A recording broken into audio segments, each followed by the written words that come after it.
In less than 10 minutes, you can turn your fabric scraps into this cute little fabric bookmark. Let me show you how. To start, you'll need 3 fabric squares and 2 squares of lightweight interfacing.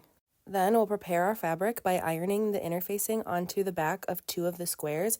These are the 2 squares that you'll want as the background of your bookmark. The 3rd square does not get any interfacing, it just gets folded in half corner to corner into a triangle. This is the fabric that will be in front of the page in your book, so if you have a preference for which fabric that is, make sure you use that here. Now we'll create a little bookmark sandwich by placing that triangle on top of one of the squares and then placing the other square on top, right sides together. Add a clip to hold everything together, and then we'll make a little marking for the opening that we're going to leave. Now just sew all the way around your bookmark with a 1/4 inch seam allowance, starting and stopping with a back stitch at the lines you left for the opening.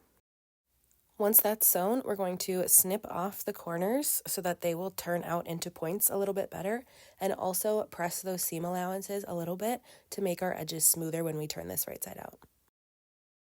As you're turning this, grab a chopstick or something similar and gently poke it into those corners and run it along those seam allowances on the inside to get them to lay nice and flat. Next, we'll just give it a little press to set those seams in place and make sure we tuck in the seam allowance in the opening in the bottom nice and even with the rest of the seam allowance so we can sew that shut with a top stitch.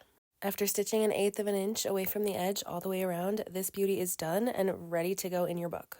This is such a quick and simple scrap project and a fun way to spend time with some of your favorite fabrics while doing your other hobbies.